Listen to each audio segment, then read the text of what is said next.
Hello दोस्तों, अपनी value को कैसे पहचानें, इस बात को समझने के लिए इस कहानी को पूरा ज़रूर सुनिएगा। दोस्तों, एक बार एक बड़े से हॉल में बहुत सारे लोग बैठे थे।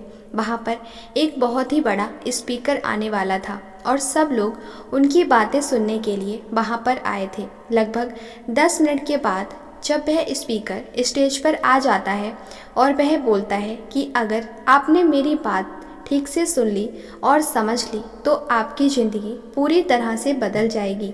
उसके बाद वह अपनी जेब से एक बिल्कुल नया चमकता हुआ 500 रुपये का नोट निकालता है और उसको ऊपर करके सबसे पूछता है कि ये नोट आप में से किसको चाहिए। ये सुनते ही सब लोग अपने अपने हाथ ऊपर कर देते हैं। वह स्पीकर बोलता है कि ये नोट मैं आप में से किसी एक को ही दूंगा, लेकिन इसके लिए आपको थोड़ा वेट करना होगा। अब वह स्पीकर उस नोट को अपनी मुट्ठी में बंद कर लेता है और थोड़ी देर तक उसको मसलता है।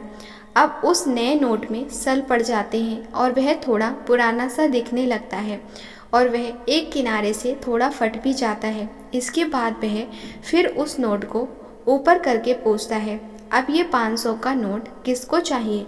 इस बार भी सभी लोग अपने अपने हाथ ऊपर कर देते हैं। तब स्पीकर ने उस नोट को ज़मीन पर गिरा दिया और उस नोट पर 3-4 बार पैर रख दिया। इसको नोट और भी पुराना हो गया और उस पर थोड़ी मिट्टी भी लग गई। फिर उन्होंने उस नोट को ऊपर किया और पूछा कि आप बताओ, अब इस नोट को आप में से कौन लेना चाहता है। और इस बार भी सबने अपने हाथ ऊपर कर दिए। स्पीकर अब नोट को फिर से नीचे ज़मीन पर गिरा देता है और उसके ऊपर कूद कूद कर उसको दोनों पैरों से रगड़ देता है और उसके ऊपर चाय भी गिरा देता है। अब नोट इतना गंदा हो जाता है कि उसको पहचानना भी मुश्किल होता है। कोई भी उस नोट को देखता तो यही बोलता कि अब ये सिर्फ एक गंदा कागज़ का टुकड़ा है, अब वह बेकार है, इस दुनिया में इसकी कोई वैल्यू नहीं है।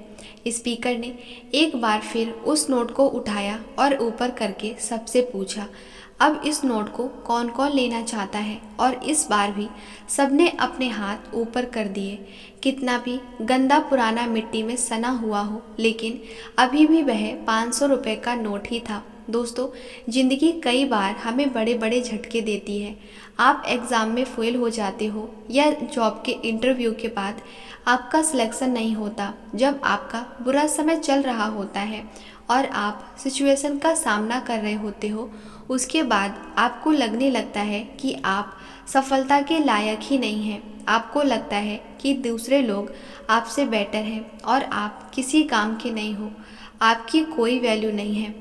हमेशा याद रखो, इससे कोई फ़र्क नहीं पड़ता कि आपने कितनी बार सिचुएशन का सामना किया है, आप ज़िंदगी में कितनी बार फेल हुए हो, आपकी वैल्यू हमेशा वही रहेगी जो पहले थी। आपके पास कुछ खास है जो दूसरों के पास नहीं है और ये कोई भी आपसे छीन नहीं सकता। अब तक सक्सेस नहीं मिलने से आपकी वैल्यू कम नहीं हुई है। आप अभी भी अपने बारे में कितना भी लो फील कर रहे हो, उससे कोई फ़र्क नहीं पड़ता। जो लोग आपको अच्छे से समझते हैं वो लोग आपके वैल्यू को उतना ही मानेंगे जितना पहले मानते थे। तो अपनी वैल्यू को समझो और कुछ बड़ा करके दिखाओ। उम्मीद है दोस्तों, इस कहानी के माध्यम से आप समझ पाए होंगे कि हमारी खुद की वैल्यू क्या होती है।